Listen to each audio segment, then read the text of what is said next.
Yeah, I don't think Jonathan and Ely haven't been coming. They came once. The only others that I don't know if they're coming today, but they usually come are Chris and Melanie, and they don't obviously need childcare. So I think we're good if you want to stay or duck, whichever you want to do. Yeah. All right.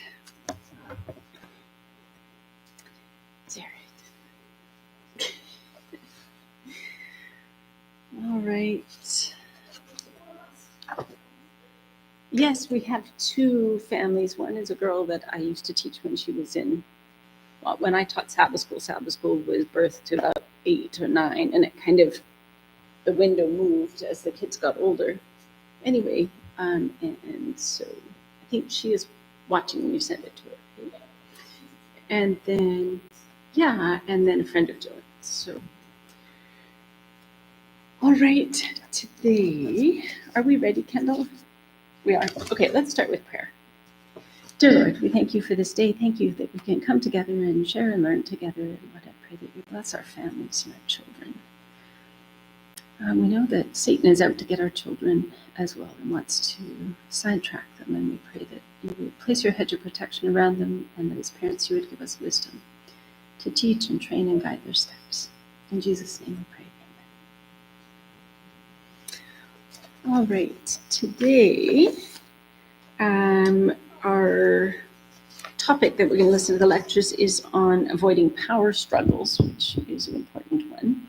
But before we get to that, each week, obviously, we've been talking a little bit about different spiritual elements of child training. And today we want to look a little bit at authority or rightful authority. If you think about it, the kids aren't going to learn anything if they don't respect your authority.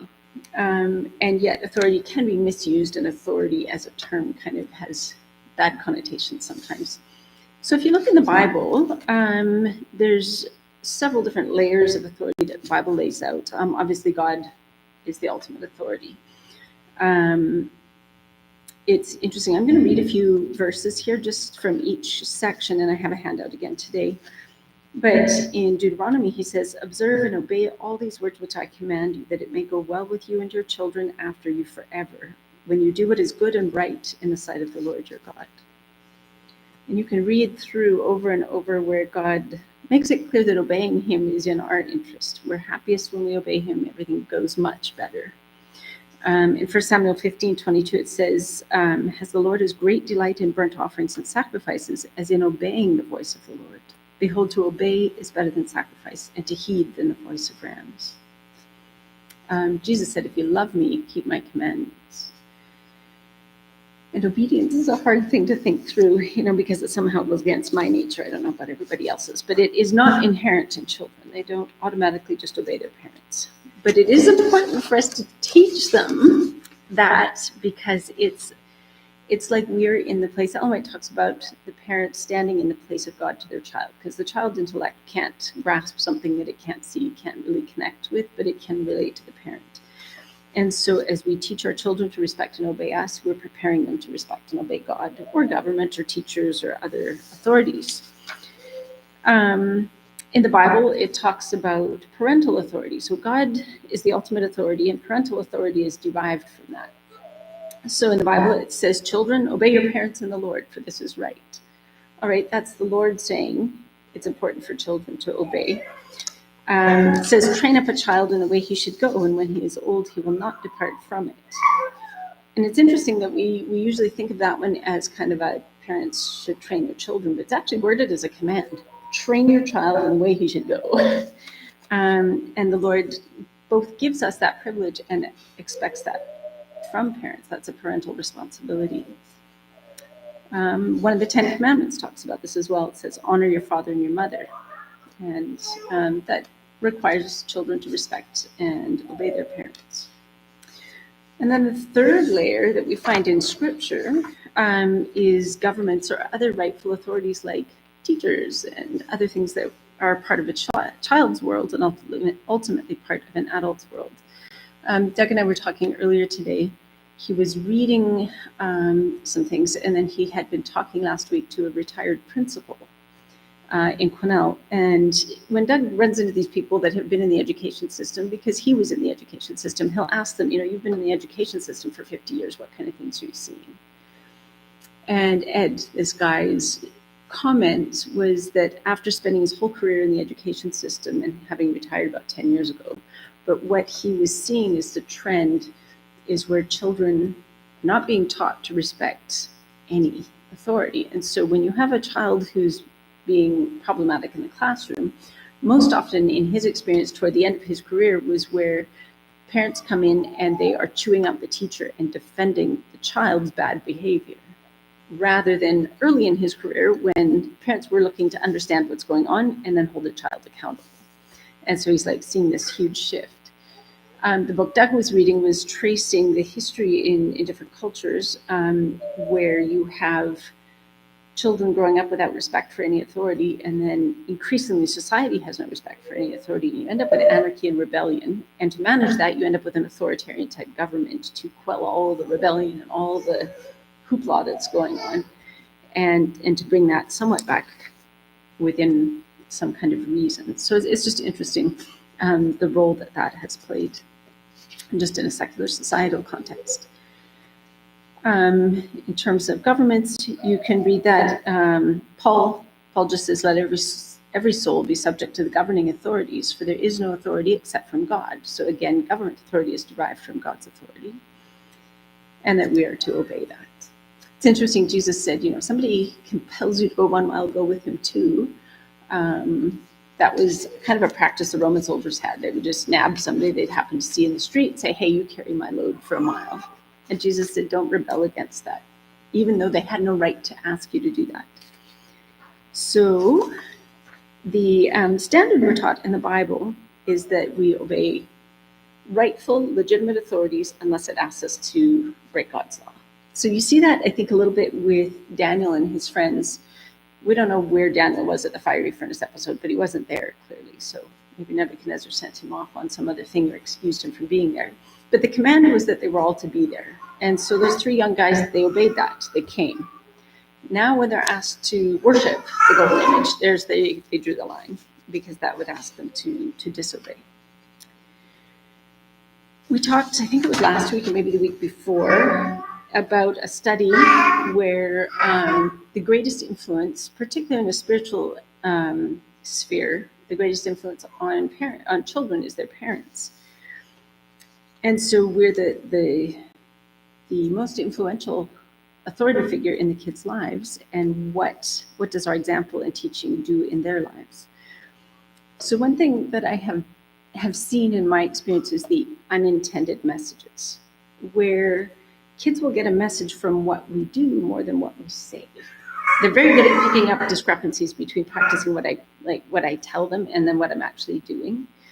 One is Jillian, and it's kind of funny to be telling you this because you're the one who did it. But we were watching something downstairs after the kids had gone to bed. And, I was very careful what I let the kids watch. It was quite a limited collection. And so Jillian had a camera because she was quite a she would play with photography. So she puts her little camera on video and starts it. And they had it on a string, and they let this camera down from upstairs window down, just spy in the downstairs window to see what is it that we were watching. You could hear a little bit, but you couldn't tell enough. They could tell we were watching something, you just couldn't tell what it was. And so they're trying to figure out. And, if I'm allowed as an adult to watch something that goes against the principles I'm trying to teach them, it's just not going to work very well. And so that was Jillian and the girls. I mean, you were the oldest, so you were the one, but it was all of you. I know that was all of you. Another one was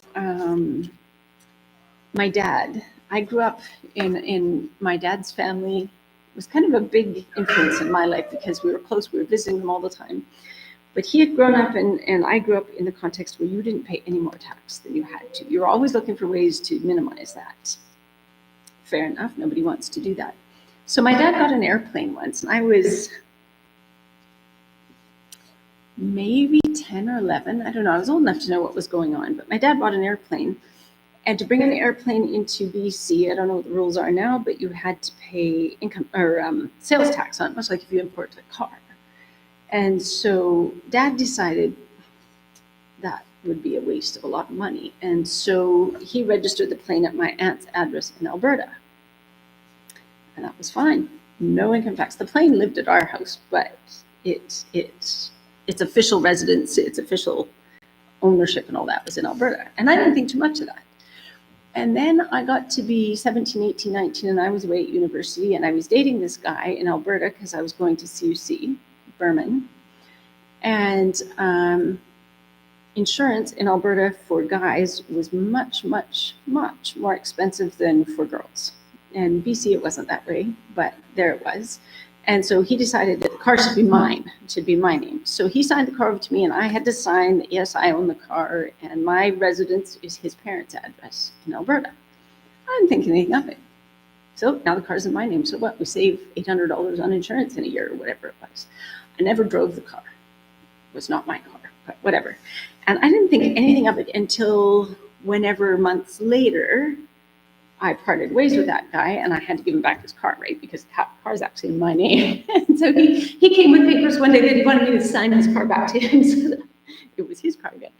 And I'm signing these papers, and I'm reading, and I'm realizing I signed a legal document that said I own this car, and I live in Red Deer, Alberta. I don't own the car, and I don't live in Red Deer, Alberta.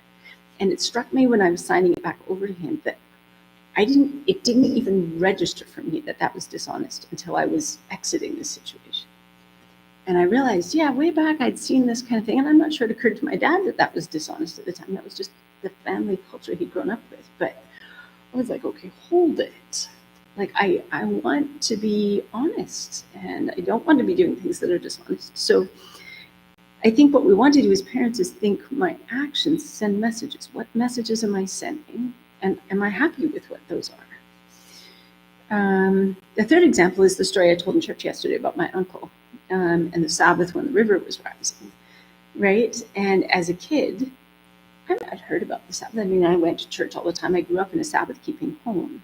But the message when my uncle puts his neck on the line and says, yep, I'm not going to do that. And my God can stop the river from rising. And if he doesn't, well, that's okay. I guess we'll deal with it. But I'm not going to work on the Sabbath. As a teen, I got a message loud and clear.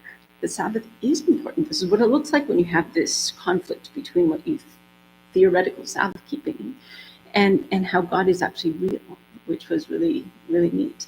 And that was a big impact on my cousins and my siblings and so on. So our decisions and our actions and our result in messages that our kids get that might not be what we were thinking they'd receive, or we're not even thinking that it's sending a message. And I think it's important to pay attention to that. It's important to set an example of the real traits I want my kids to develop. So if I want my kids to have patience, I can't be irritable and impatient with them all the time and then telling them to be patient. When there's a discrepancy between what I say and what I do, they're always going to follow what I do. And so, think about what are the traits that I need my kids to develop. I'll pick on Jillian again. Jillian's not a patient little girl. And I think that's been a thing she's worked on for a long time, but she improved greatly. But I recognized I cannot be impatient when I'm dealing with her, because it's not okay for me to say I'm very irritated at you and I'm upset and impatient, because I'm the adult. I'm allowed to do that. You're a little person and you can't do that, right? Any more than if a kid throws a tantrum that I can get angry with the child. Now I say, as a grown-up, it's okay to be angry and throw fits and throw things around or whatever. As a hot child, it's not okay. Like, what traits do I need my child to develop? How do I model those behaviors, even when it's hard?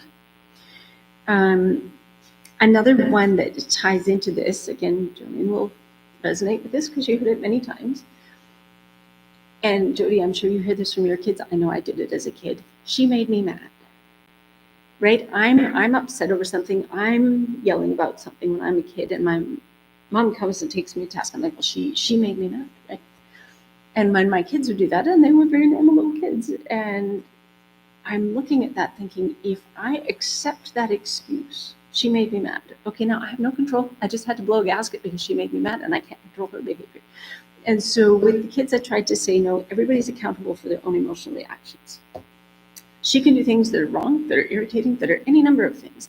I get to choose how to respond to it. And I'm accountable for how I respond to it. So then when I would be dealing with situations, somebody over here has done something wrong, somebody over here's blown a gasket because of that, I'm actually dealing with two situations. I'm not only dealing with the source of the problem, I'm also dealing with the person who had an inappropriate emotional reaction. You have to be responsible for your own reactions. So allowing the kids to recognize my emotional reactions are mine. If they're mine, I can choose how I want them to be. And that doesn't mean that I won't react without even thinking, right? But I am trying to develop in them the self-control. But if the view is those things are totally outside my control, then they're never accountable for that. They never recognize that these are things that are mine to manage. And so that was important. Another one that I had with this same kind of thing was lying. Now, lying can be two things. It can be like very overt. Oh no, I didn't eat the extra cookie. All right, that I would deal with for sure. That's kind of easy to spot. The other one was the subtle, the self-talk kind of thing. So Jillian or Heather, one of the girls, Heather was one for this with math. She had a hard time with math for a while, and she would say, I can't. And Jillian, what I used to say to you guys, you've heard it many times, I would say, I don't accept lying about others or about yourself. Like, it's not okay to lie. And I would call it out, Heather, that's not actually true. It's true to say I'm struggling with it. It's true to say it's hard. It's true to say I don't like it. It's true to say I need help. But to say I can't actually isn't true. You actually can get there. You're just going to maybe need some help, or we need to explain it further, or whatever.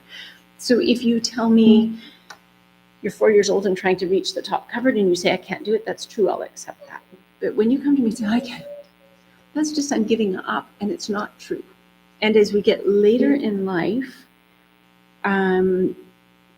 we tend to develop patterns of self-talk that shape how we see ourselves and how we see others. And it's a much healthier place to be for our kids to be honest with themselves, to be real with themselves across a wide spectrum of things, from body image, what am I telling myself about that, to mental health things, to peer pressure, to life, to accountability, to responsibility. Lots of different things there. And so something like that's a simple one, but it does, I think it's important to nip in the bud the passing the buck, or the not being honest about a number of things as kids are just growing and learning. So we are going to have a look at our lectures here. This one is number 4. It's on avoiding power struggles, which is something that's important.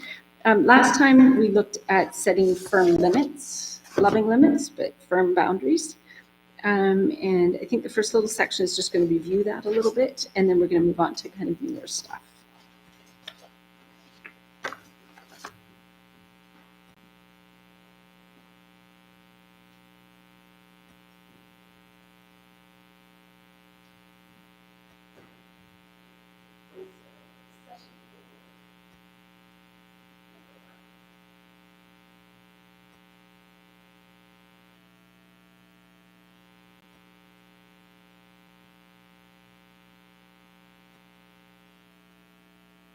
So raise your hand if you've ever tried to force a young child to brush their teeth. Okay. Pretty good way to lose a finger, isn't it? Yeah. And I have to admit, even though I know love and logic very well, and I was raised for, at least part of my childhood with it, there are times when I still experiment with the power method, okay? Namely, you brush your teeth now.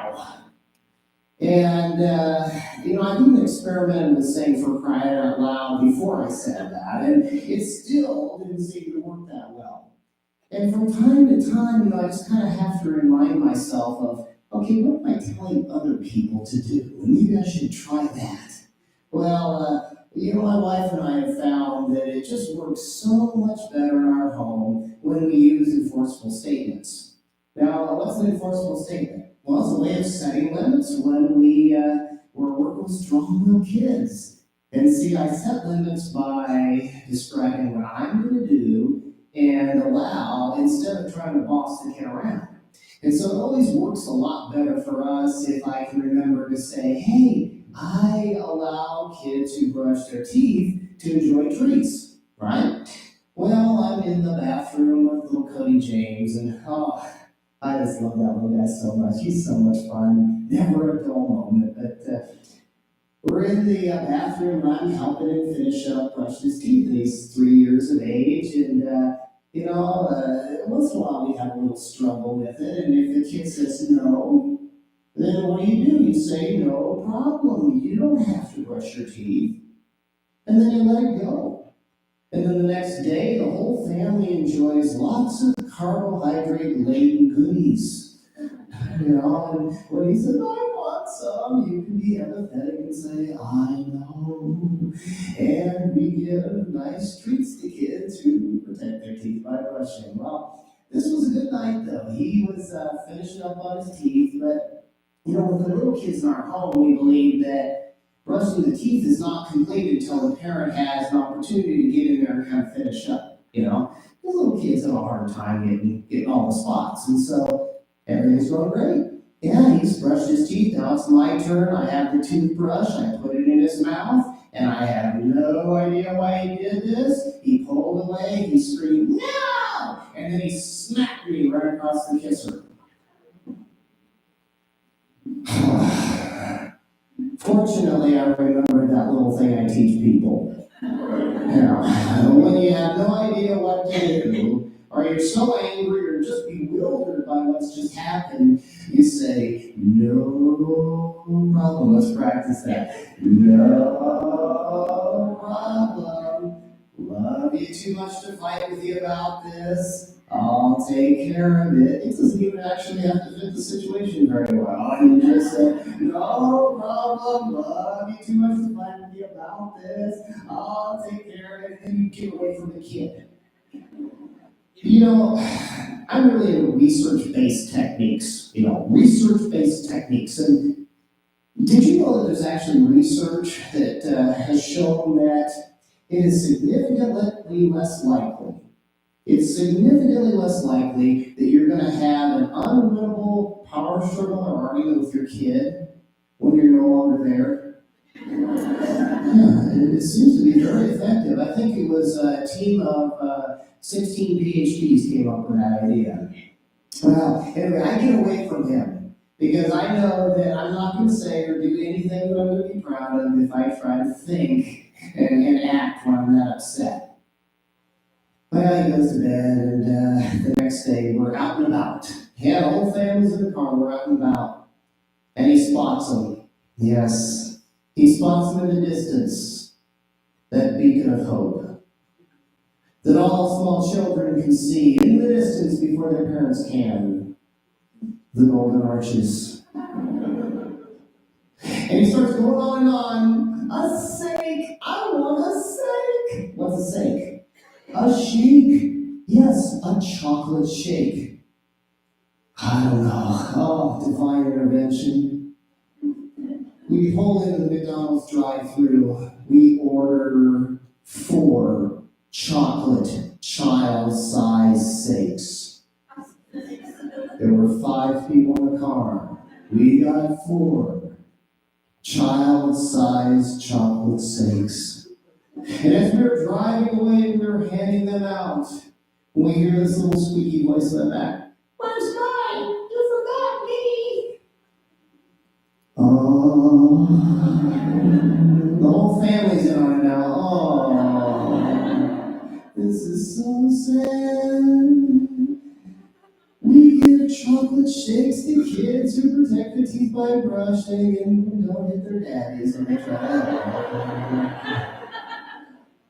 And we drove along, there was great weeping and gnashing of teeth and center position in the back seat. Oh, it was terrible. But I have to tell you, I don't know what it was about that. I think they were using a special formula that day, because those shakes were better than any shakes that our family ever enjoyed. I mean, I don't know if they're ever going to put the same stuff in those chocolate shakes as were in those shakes on that day. And to tell you the truth, I couldn't help but exclaim with great joy how good that shake was. It was good. It was a real good shake. 2 days later, I'm sitting in the family room, and he's in the bathroom with my wife. He's getting finished up. And he appears all of a sudden in this little footy jam. Such a love those things. They're so cute. And he's not even touching the ground. Have you ever seen a kid that was so happy that they weren't even touching the ground in between jumps? Yeah, he's just levitated off the ground, and his face is just like this. He's so excited. What's going on? He said, I brushed my teeth. And I said, wow. And he said, I didn't even get my mommy. Life is good, isn't it? Yeah.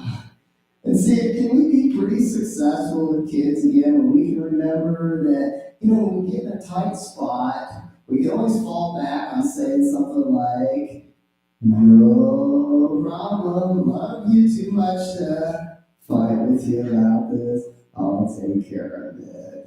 Yeah.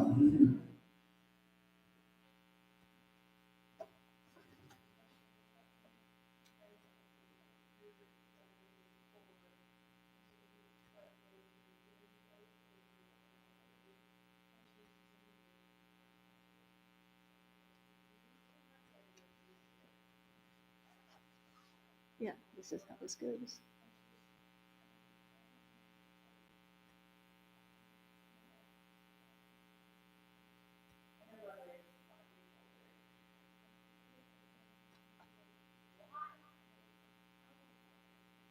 I don't listen to mine. Yeah. Oh, man.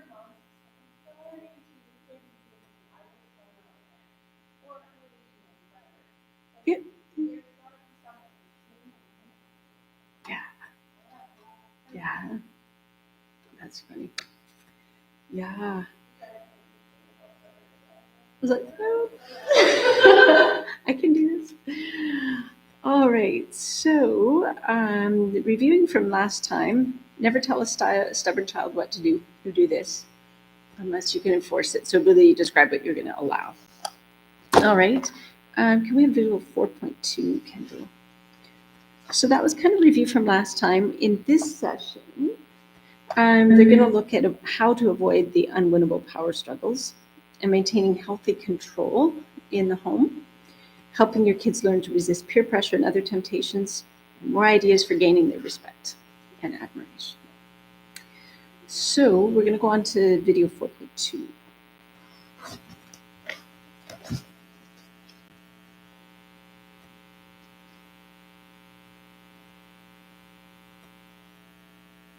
To spend a little time changing gears and talking about giving kids choices and why we do that. And just thinking about car salesmen for a second here. When you last went to the car dealership, what did you find the good salesman doing?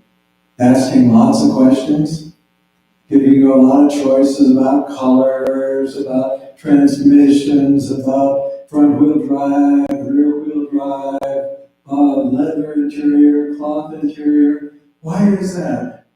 Is it because they're really, really concerned about your well-being?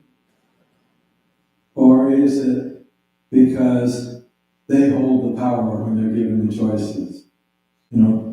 I met a guy the other day who said, I found a way past that. Yeah, he said, I figured out when I go to the car dealership and I'm answering all those questions and making all those choices, I'm actually a puppet for that person. They're deciding for me what I think about. So he said, just for fun, I went down to the Audi dealer and I asked the salesman, would you like for me to take a test drive in one of your cars? And what did the salesman say? Absolutely. Would you like for me to drive your car even though I'm not going to answer any questions today? Huh? Yeah, I don't answer questions when I come to drive cars, but if I like the car, I'll come back tomorrow and you can ask all the questions you want and I'll answer all of them. And he said, I had a wonderful drive in their car. And he said, I got to think about all the things I wanted to think about instead of what he wanted to think about. He said, I had so much fun, I went to the Honda dealership. And I said, would you like for me to take a test drive in your car, even though I don't answer questions? And he said, I've been around. He said, the nice thing about it is I've got a real good handle on what kind of a car I'm going to buy next, not just the one that a salesman has kind of pushed me into. But who has all the power when we're asking questions and giving choices? That person doing that. And I met a person like that one time, and I walked away from it with great respect. See, there was a time when I did most of my presentations in a driving situation, because I started out in Colorado. I'd be driving from here to there. I would drive to one presentation, I'd drive to the next presentation. And I found out that I was actually just doing a limited number of things. I was speaking in front of audiences like this, driving like crazy to the next presentation, that's number 2. And number 3, standing out on the highway explaining it to policemen. Boy, I gotta find a way to avoid these tickets.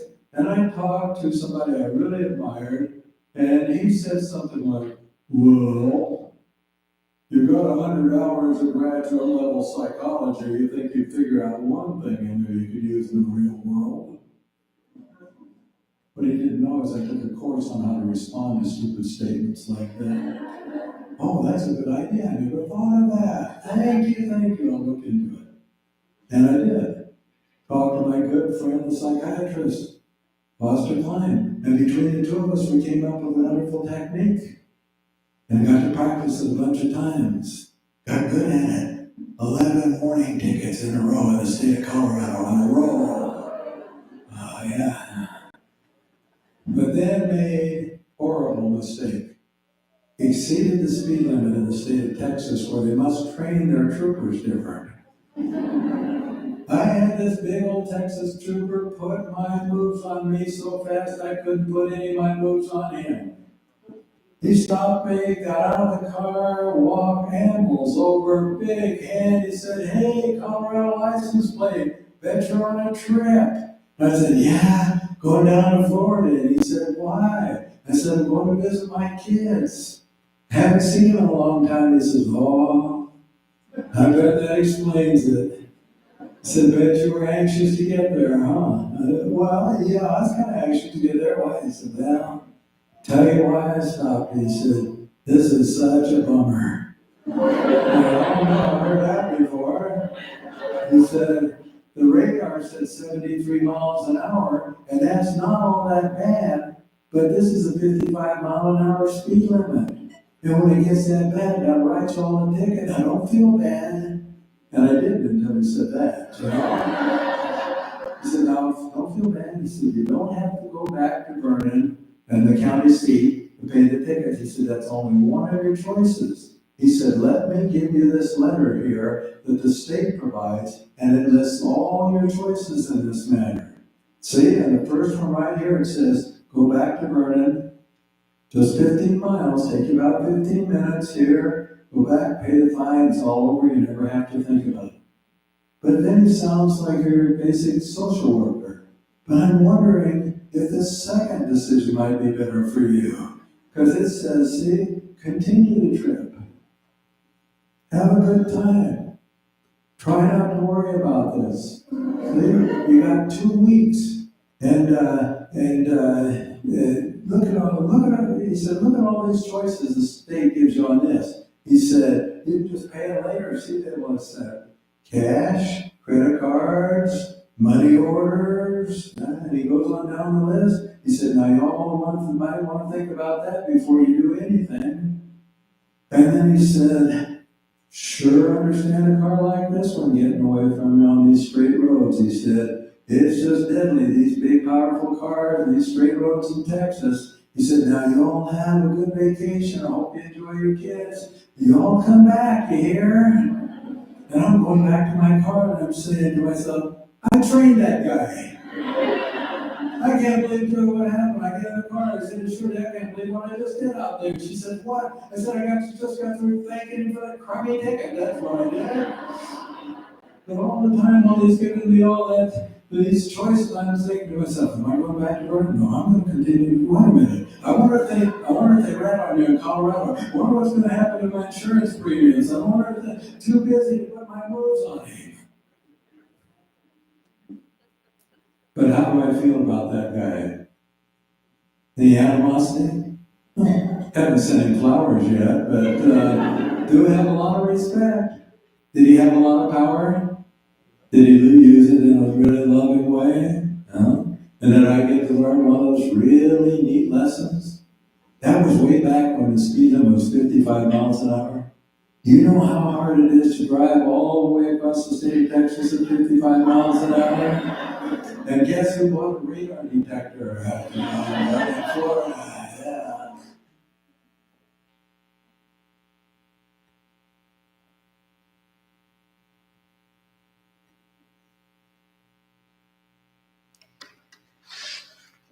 All right, so visual 4.3, if we can, Kendall. So what he introduced there, they're going to elaborate on a little bit more, but when we give choices, we give children control on our terms. And so we can do that, and in doing that, you end up having more control in the situation because the kid is busy deciding, am I wearing my raincoat or my warm coat? Am I wearing my rain boots or just my running shoes or my hiking boots? And so there's choices, but the choices are either one is fine with you, and so you let them decide that.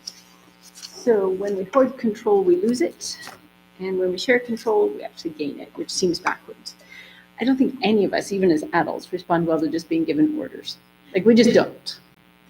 It's our human nature, I guess, but we don't.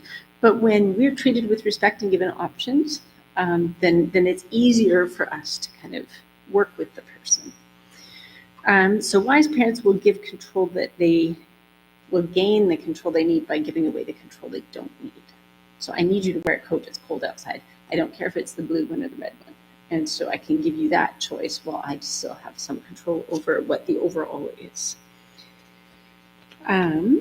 So we are going to go on in your workbook. There is a reading. I'm not going to read it here, but it goes through a little bit more about that. So you can do that on your own. There are some rules for giving choices, and I just want to read those through. If you have your manual, I don't know what page this is on in your book, page 35. So when you're providing choices, only give choices that fit your value system. So you're not giving choices that you can't live with. Give most of your choices, 99% of the choices, when things are going well. So you're not going to wait till a situation is spiraled out of control and now start giving choices. You're going to give the choices before this gets to be a problem. So did you want to pick up your toys before your bath or after? Did you want to do your homework before supper or after? Or things like that, but not once the child's already hit the high resistance mode. For each choice, 2 options, not 3 or 4 or 5 options, or you end up having all kinds of debates and discussions and things. So just 2, and you're good with either one. So it doesn't matter what they choose. You're happy with either side. And then try not to use disguised threats and things. And so it's not like this one or that one is this one is a no-go and I'm going to be upset with you over that. And then often when you're giving choices, children become used to you giving choices. And then you may find yourself in a situation where you're not going to give a choice. And so don't be afraid to say, I usually give choices, not this time. And you're still the parent, you're still in charge of the situation. The last rule, if you're giving choices, don't enter long debates and discussions and the kid thinking for half an hour about which choice they're making. If they're not going to decide, then you're going to decide for them. And so to keep moving that, fine. So some examples are you going to wear your coat or carry it? The debate isn't whether the coat's going with us or not, it's just whether we're wearing it or not. Will you brush your top teeth first or your bottom teeth first? It's not whether or not to brush the teeth. What else? There's a whole bunch of examples that they've given there. Sometimes you might be wanting to give choices around food. Did you want peas or carrots tonight for dinner? Or did you want your salad with dressing or without? Stuff like that. All right, so we're going to go on to the next video section 4.3. And just looking at more about how you implement those rules we just read for giving choices. And that when we're giving choices, we're not just letting anything go. So it's not about being permissive so much as about sharing the choices and helping kids learn to make good choices. All right, so video 4.3.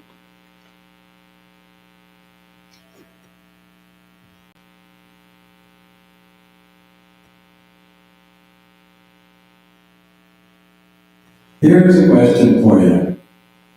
If you go down to the bank and you make enough little deposits over a period of time, will they eventually let you come in and take a big withdrawal?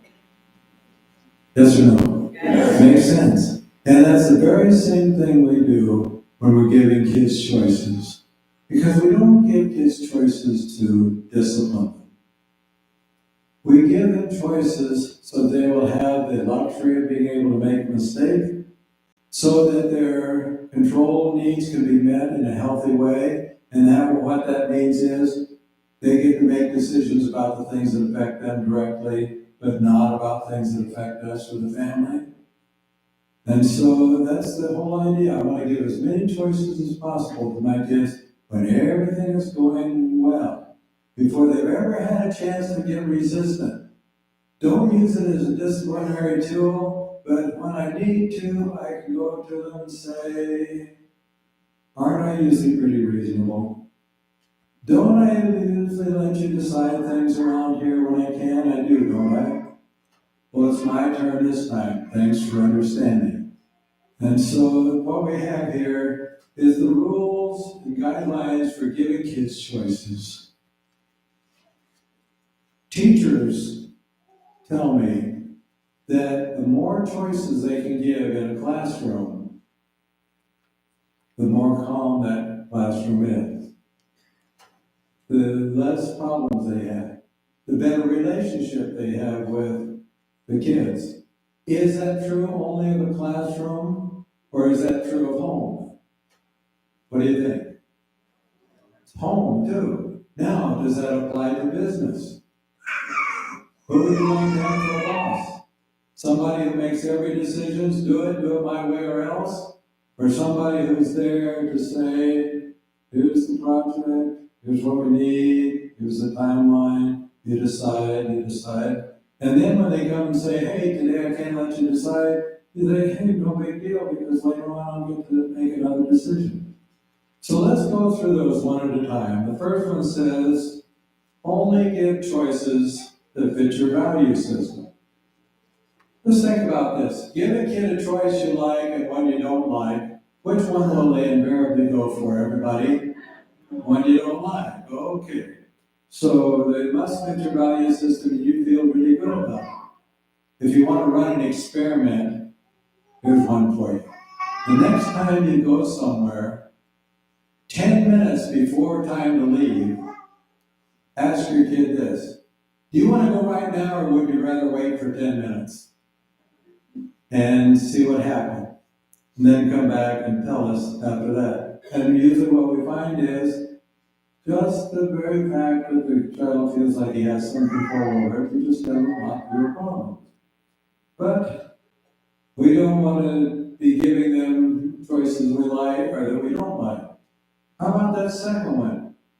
It says 99% of your choices should be when everything is going well. We use other techniques when things are going poorly. How about giving the choices? Number 3, before the kid says no, before the child gets resistant. What if I were to do this with my child? Drink your milk. He says, no. Well, do you want milk or juice? Does it sound like I'm running this house? No. Is that healthy control? No. So, juice or milk before he says no. You know, if he says no, I slip up and I don't give him a choice, maybe it's a good time to say, well, I'm usually pretty reasonable, but I'd like to be unreasonable this time. Thank you for understanding. So you need to fall back on that frequently. How about the next one? Give two options. We don't want to overload kids with choices. You want to do this, you want to do this.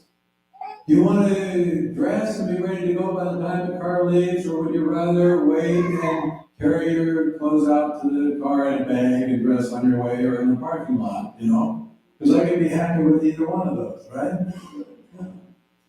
I'm not going to give them a choice. Do you want to dress now or go to school without any clothes? No. And by the way, on that, in case they do go with the clothes in a bag, call the school ahead of time so they don't think you're crazy or abusive.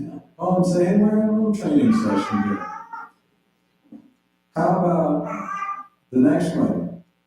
Use care not to disguise threats as choices.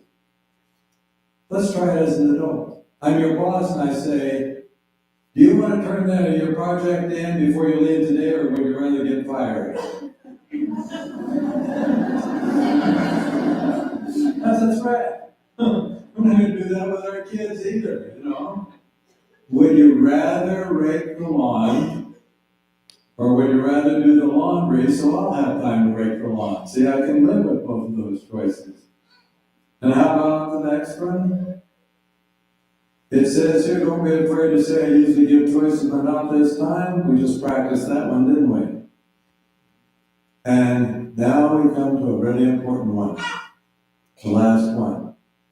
Give a kid a choice, and then do not wait very long before you make the choice for him. I used to say, back in my more foolish days, you make the choice within 10 seconds. I think that's wrong. Kids have a little time clock in their head. So they know if you're going to do it in 10 seconds, they can wait that long. They'll do it in 9. So why not just say to yourself, I wait 2 or 3 seconds, and if they can't decide, I decide. And one of the kids said, yeah, but I was thinking about, well, maybe they'll think faster next time. But there will always be more times they have some choices.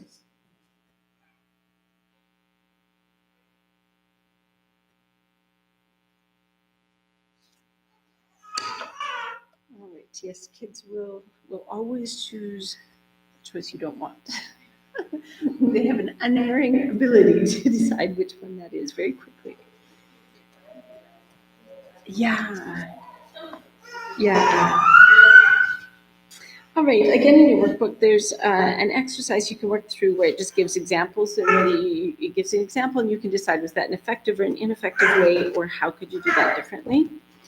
Some of them are clashes over homework, or over nasty behavior, or bedtime, or sibling little spats and things. But providing choices within the limits you decide is a powerful tool really to help manage the behaviors of our kids within something that we're willing to work with, and keeps things within the boundaries. All right, we're going to watch 4.4, which is about nobody winning the power struggle.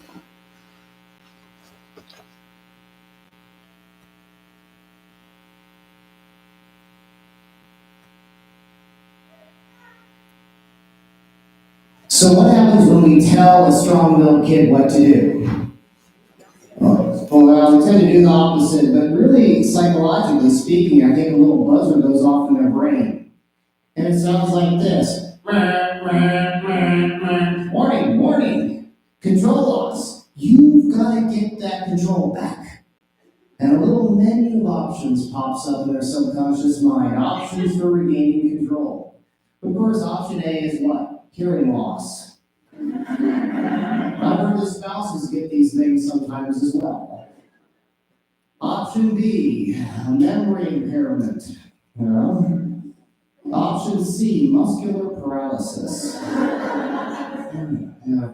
And option D, well, I like to call it this, cranial rectal inversion.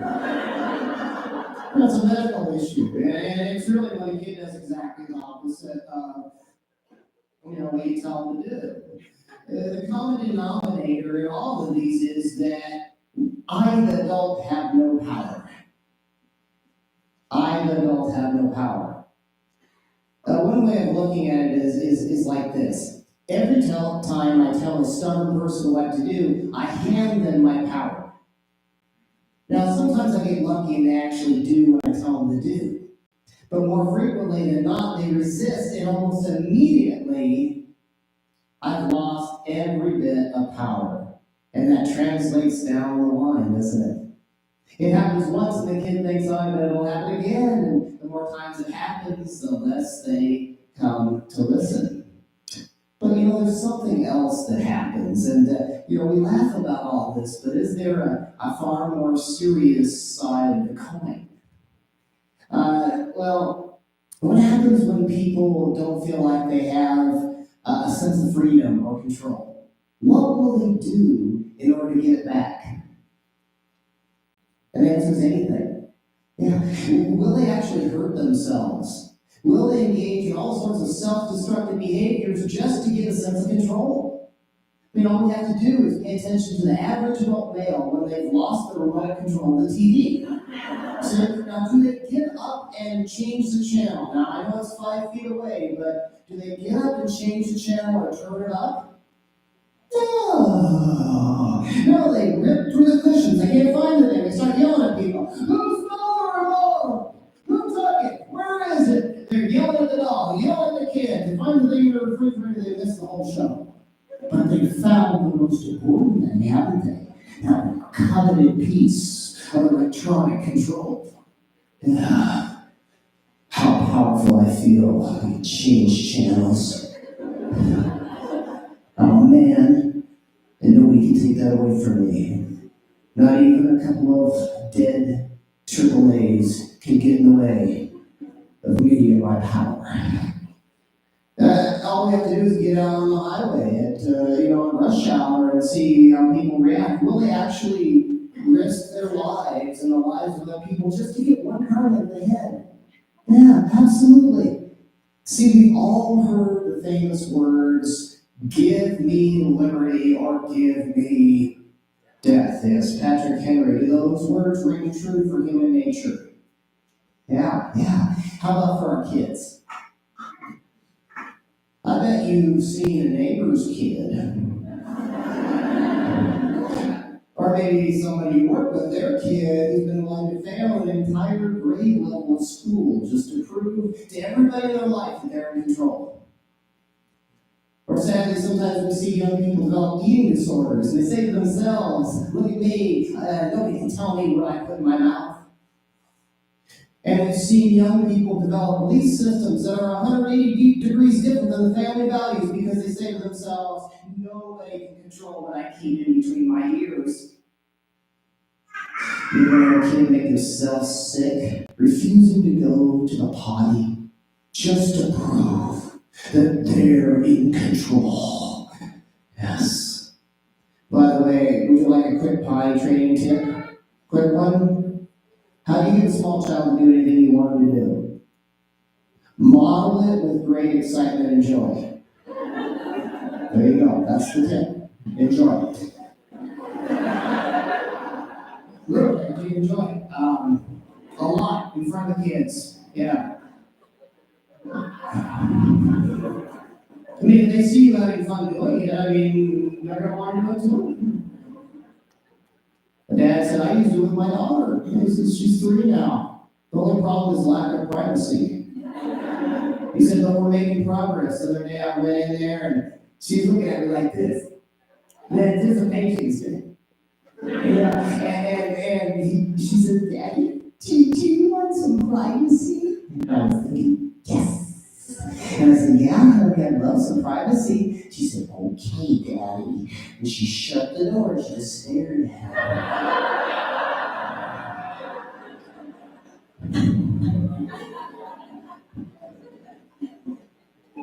See, one of the reasons we give choices is because human beings truly do believe in Patrick Henry's words, give me liberty or give me death. I will do anything.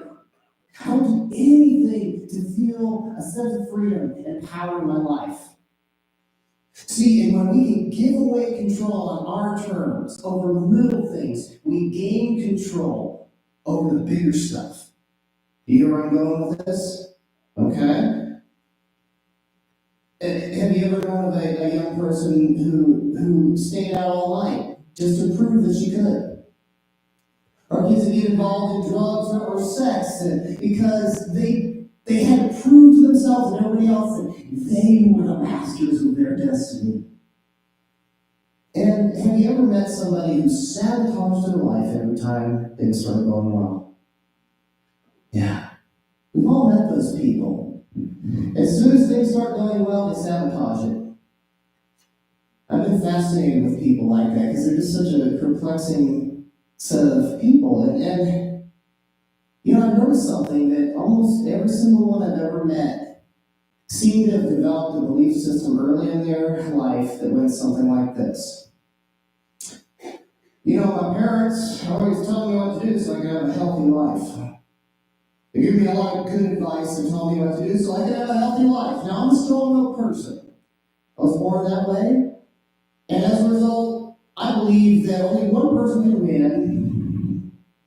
Right? And if they win, then I lose. And isn't that the way strong-willed people often think? Yeah, we can't all win here. You know, one person wins and everybody else loses, right? Well, and see, if I make healthy decisions, they reason. If I do things that are good for me, then my parents win and I lose. Yeah. Here's the bottom line. Nobody wins a power struggle. Nobody wins a control battle.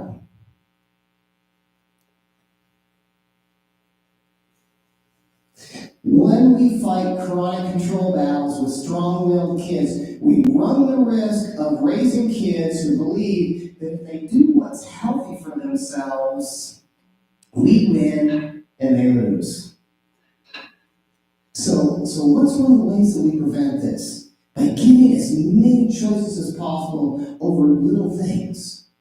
And by allowing them to have as much freedom in their lives as possible within healthy limits.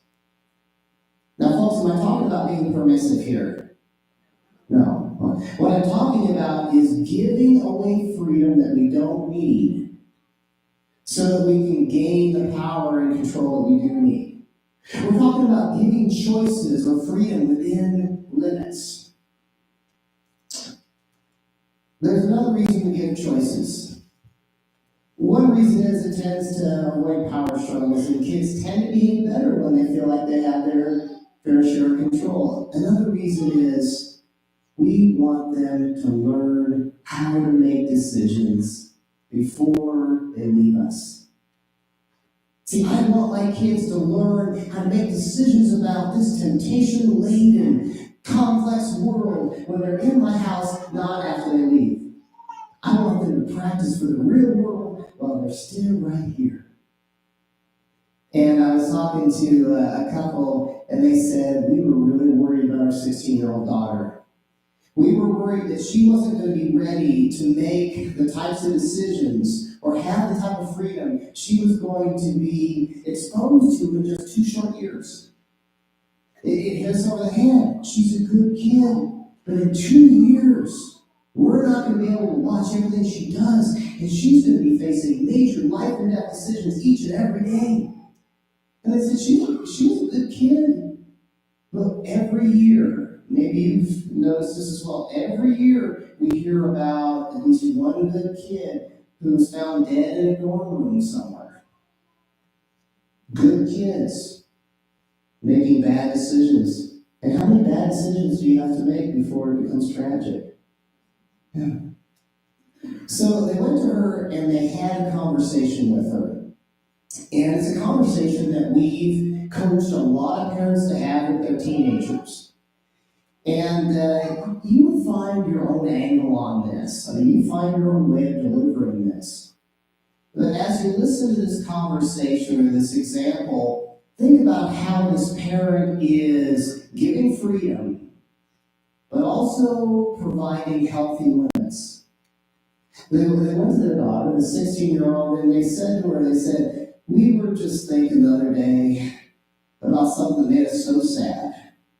And that is that in 2 short years, you're not going to be with us all the time. And that makes us sad because we love you so much, and we're going to miss having you around all the time. And we also started thinking about all the different decisions that you're going to have to be making when you're out there doing your own thing. I mean, even bigger decisions than you have to make right now. And we thought that, we really need to do a better job of allowing you to make a lot more choices and to make a lot more decisions during the next 2 years so that you're really good at that, even better than you are today. And so they said, one of the things that is going to be true is that, well, honey, do you think we're going to be around to tell you what time to get home? In a couple of years when you're off to college or wherever you're going, are we going to be there to tell you what your curfew should be? No, yeah, that's true. We're not going to be there. And so it seems like you ought to start practicing that now because you're going to be there pretty soon. And that's one of the things that we would like you to start practicing is how late you think it would be reasonable for you to get home every night. And we'd like you to start deciding that as long as you can be reasonable about that. Now, one of the questions I'm curious about is, honey, would you have the same curfew every night for yourself? Or would you have a different one depending on what you wanted to do and how early you needed to be up the next morning? And what's the typical kid going to say to that? Different one. That makes sense to us. So every night it would make sense that you would have a different time that you would be home depending on what you needed to be doing. Now, is this good practice thinking here so far? Okay? And again, 2 short years. 2 short years, right? I want there to be a gradual transition period there where the kid has some freedom, learns from it so they're not all of a sudden plunked into the real world without having any practice. And so, honey, what time do you think would be reasonable for you to be home tonight? Is the next question. What would be a reasonable time for you to be home tonight? And what happens if the kid says 2 a.m.? Your kids ever say ridiculous things like that? That's when you smile at the kid and say, we have always loved your sense of humor. That is such a great gift. Yeah. And remember what we said about this. You get to decide as long as you're being reasonable. See, because can a parent always shift gears, and go back to making this? Sure. We don't want to have to do that, but we can always go back and become stricter and tighter with the limits. But again, we don't want to do that because you're in how many short years? 2 short years with a kid this age. 2 short years. They're going to be out there facing this. They need lots of practice. So what would be a more reasonable time? Now let's say the kid says 10. Now, do you think it's important to establish whether that is AM or PM? Probably a good idea. So we're assuming that that's PM, okay? And so if you don't come in by 10 p.m., how would you like us to get you some help? And if you're not home by then, how do you want us to get you some help? Well, what are you talking about? Well, do we ask you to set a curfew for yourself because we want to be nosy in your life and try to be involved in every little detail? Or do we do it because we want to be available to get you help if something goes wrong out there? And by the way, why do we do this? Is it because we want to micromanage and be controlling, or because we want to be able to get our kids some help if they don't show up by that time? Yeah, it's to get you some help. So here's what we'll do. We'll set the alarm clock for 10, our alarm clock. Right? And if you don't get in by the time that thing goes off, then we're going to know that something horrible happened out there. And we're going to call all your friends. And we're going to call all the parents. And we're going to call, no, seriously, we're going to call all those people because a kid like you, a good kid like you, would not be late if there wasn't some tragic happening, and time is of the essence of an emergency. Right, a minute or two can make all the difference in a blood transfusion. So if that goes off and you're not home, then we're going to call everybody, call the hospital, we're going to call the police. Yeah. Well, now you can imagine the kids freaking out. You know, like, well, you know what if I'm going to be late? Good question. Good question. And let's stop here. Can you see how I'm sharing freedom? Can you see how I'm also setting some limits? Can you see how this can give a kid some practice so that they don't have to learn all this stuff the hard way when they get out there first year of college? Well, if you're going to be late, now, what do I do if I'm running late? I call. Will you be mad at me if I'm late and then I call? Not so. See, if you're running late and you call, here's what I'm going to feel inside, honey. I'm going to say to myself, thank goodness. Thank goodness she's okay. Thank goodness she called and let us know what was going on. And we're going to ask you if you need some help. And we're going to ask you just to get home as soon as you can. And if you know, here's what's sad. Some kids are afraid to admit that somebody they've been with has been drinking too much. They're so afraid to tell their parents that they get in a car and they lose their life. And honey, we just want to be there to help. And we're just going to be thankful that you're okay, right? Now, it probably is going to help your case a little bit if we get that call before 10. You know, before that alarm clock goes off. I'm just thinking that I'll probably be in a better mood if I get the call before then, right? Now, one last thing. Honey, we'd like you to write down on a piece of paper the names of all the people you're going to be with. And we'd ask you to write down where you're going to be. Okay? Along with the phone numbers of those people and as much information as you can give us. Now, honey, some kids decide to lie about this. Now, you would never do that. But some kids decide to lie about who they're going to be with, or they write down fake phone numbers, or they just blow the whole thing off and they take off without writing that stuff down. And you know, I guess if you decided to be belligerent enough, or a kid decided to do that, the parent wouldn't be able to stop them, right? But honey, here's a question for you. Those kids who do that, who are they really hurting if something really goes wrong out there and they need some help? Notice I asked a question. I didn't tell the kid, I asked the question.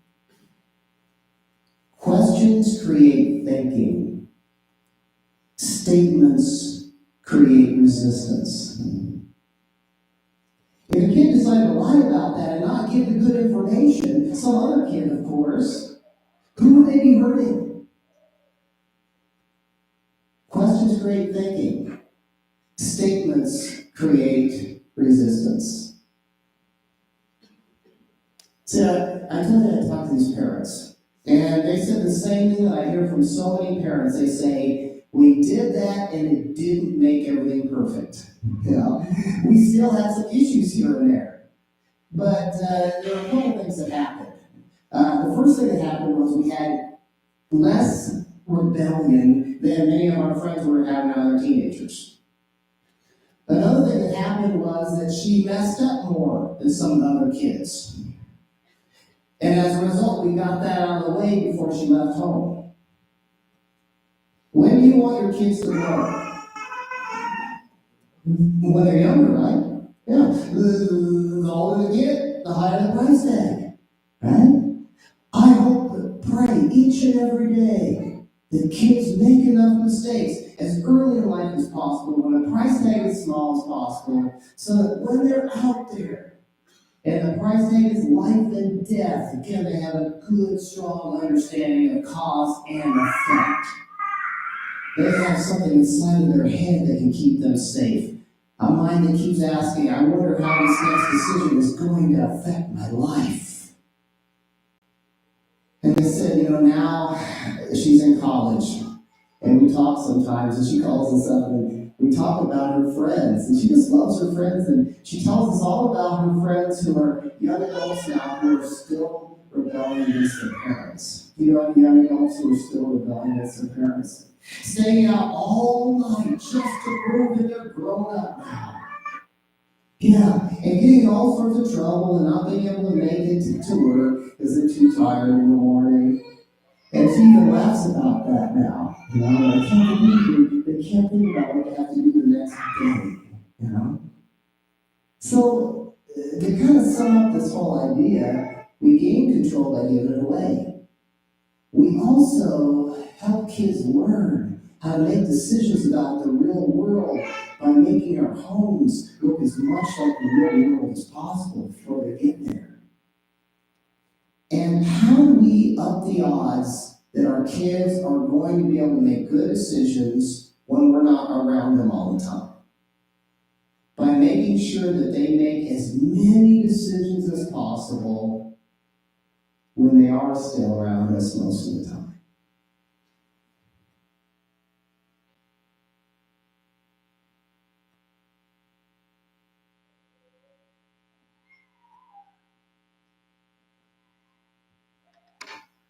Right. Does it seem like that's something you could do, Jody? Are you feeling like, okay, I can see your way through? Yeah, I think it's about thinking about what is a situation like they talked about, I think, on session one. Pick one scenario. What do I want to work on? And then like, okay, these are the different tools I have, the different approaches. This one I think is a good one because it gives choices where it deflects kind of the argument, right? Other choices if they're just going to be defiant. And so it gives you some food for thought. In the manual or the workbook on page 41, there's a little reading titled Freedom is Learned. And you can read through there, but I'm going to just kind of summarize it. It was a grandmother talking about her granddaughters and this giving choices. And so they decided at the beginning of the school, they had an 18-year-old and a 14-year-old. The 18-year-old decided, okay, she's off to college. Let's look at the younger one and see what we can do. And so at the beginning of the school year, they gave her a little bit of money, what would be enough to get the school things she needed, and said, we're going to trust you with this. You're 14. You have the choices. You can spend this however you want as long as it is for your school clothes or basic school supplies. So that was fine. Girl feels fantastic. She can do what she wants with her money. This is all good. And then they said, there's no need to repay us as long as you spend this money on clothes that won't embarrass your grandmother. So, the styles you're choosing need to be something that's not going to embarrass anybody. And as long as you recognize this is all we can afford to spend on your clothes this time around. All right, so she went out there and spent the entire amount on one outfit. And so they were tempted to say, that's not going to go well. So let's take that back and take her with us and we'll go and choose several other things. And so that was the wife's kind of plan. And the husband said, no, hold it. We're giving her choices. Let's let her learn from her choice. So they decided to say nothing, do nothing. Oh, fantastic, you got it all looked after, no problem. Okay, now she's getting a little weary of wearing the same two outfits to school, day after day after day after day after day. And so then, of course, they're empathetic. Yeah, that's how it goes sometimes. And she came to them asking for more money. So instead of giving more money, well, you could maybe see if you can get some jobs babysitting. We don't have any other money to give you, but you can look at other ways to earn money for that. Second semester of the school year comes around and they give her a little bit more money to manage for her school supplies. And she's a lot wiser girl this time in how she's spending her funds. And so over the period of a year and a half, 2 years, she had learned an awful lot about how this works. There's another story that I read, and I think it was in their book, but it's been a long time, so I could be wrong, but it was about a family that was choosing to give allowances. I never did the allowance thing. I kind of felt like my kids you're part of the family, you can contribute in various ways. But I think if you're giving an allowance, there's different ways you can use that to teach a lot of lessons. And so this particular family gave allowances to their kids. And I think they had 2 boys that were young teens. And so the one son, after a couple months, he's kind of thinking, okay, like all my friends at school have back in the day a Walkman, or you could say an iPod or an iPhone or anything like that, but a music player. And so he took stock of his resources and realized that his allowance wasn't sufficient to buy this, and that he'd be saving for months to get this thing. So he went to his dad and said, everybody has it, I have to have this. And so his dad said, well, that's tough, that's really too bad. Maybe you want to save, and we can calculate how many months you need to save your allowance to be able to get that. And so the kid thought, that's just way too long. So dad had a bright idea. He said, well, in life, sometimes you do want to get something you can't afford yet. And so, you can arrange something like a loan. You want to buy a car, you go to the bank, you arrange a loan, and the kid was all over that. So he said, well, Dad, can we arrange that? Dad said, yeah, we can arrange that. So they discussed he was going to need a couple $100 or whatever it was, and what the terms would be. Every week when he gets his allowance, he's going to make a payment of this amount. The interest he's going to be charged is this. It'll be so many months before, so many weeks of allowance before this is paid off. So Dad wrote up a contract, the terms of agreement, the amount, the weekly payment and all, and they both signed this thing, and that was all good. Dad advanced the money, kid went to the store, got his thing, we're all happy. For several weeks, the son made regular payments on his device. And then other things kind of came up, and he was a little short of cash one week, and so he didn't make a payment. And the next week he made it, but he hadn't caught up the shortfall, and then for the next couple of weeks he sort of forgot and missed a payment. And then he missed another payment, and he came home from school one day and wanted to listen to some music with his device. He went looking for it, it wasn't there. So he's all distressed. He went and rounded up and found his mother, and where is it? It's lost, it's gone. Well, she said, don't worry about it. Ask Dad, maybe he knows where it is when he gets home. So Dad gets home, son's frantic, where's his device? He's invested in this contract and now it's gone. And so his dad, oh, no problem. He said, you missed 3 payments over the last month. And he said, I just repossessed it. I sold it on Marketplace. It's all gone. It's fine. Don't worry about it. It's all paid. And his son was just incensed that his father had taken his thing and sold it. And so his father explained to you, remember we had that contract, right? You don't make your payments, then I take it to sell it to get my money back. This is how a loan works. And so the kid was a wiser kid about how he managed his money and so on. Fast forward a few years, and this young man is in college. And he calls home and he's talking to his dad. He's laughing. He says, that friend of mine, he's been riding around in this bright red sports car for a while. He just got it repossessed. And he said, thank you for teaching me that lesson when I was 13. And he was thinking this was marvelous. But I think the point of that story is much what we were listening to tonight is to help our kids make mistakes, learn from their poor choices. When the price tag is small, you repossessed, you didn't affect your credit rating, it's not a major problem, but you learned a very important lesson. So I think so many things that we do in life with our kids that are just part of life can be used to help teach them responsible decision making, so that when they're older, it's less hair raising for mothers and fathers to watch their kids make decisions. And I'm thankful, Jillian, for you and your sisters, so you don't need to through too much on that. Although we did have a lot of decisions that you made that I felt were a little bit unwise in your younger years. Things like going outside barefoot when there's snow all over the ground, climbing too high in trees and watching them break and plummet down out of them into the snowbank and things. But kids do learn when they make mistakes, and when they're allowed to have the freedom to do that, that's healthy. Any questions or anything?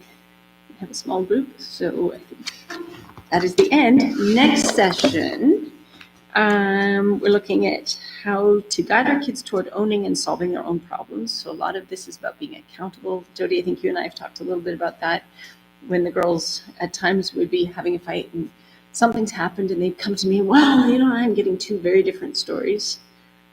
I'd just say to them, I want to give you 10 minutes to figure out how you want to solve this problem.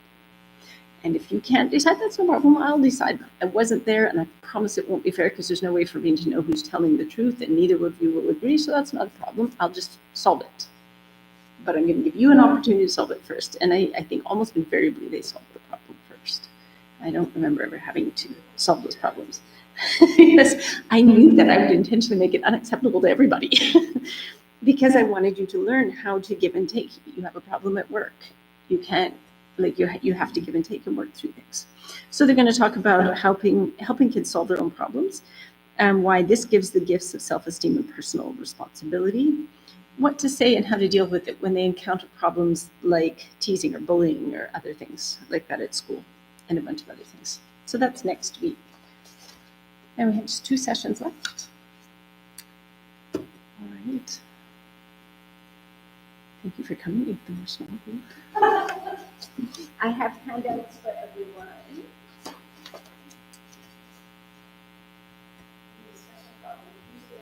You mentioned this, the parent discussion questions. I don't know if anybody's actually doing those. But this week is about what does authority mean?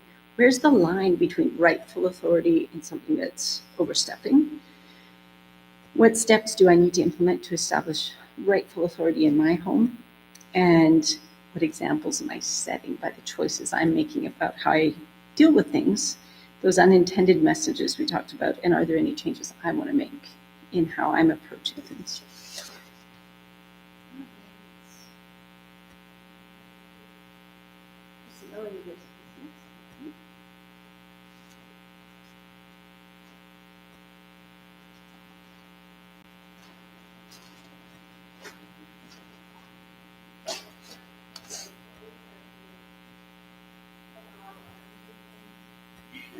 Yeah, it's about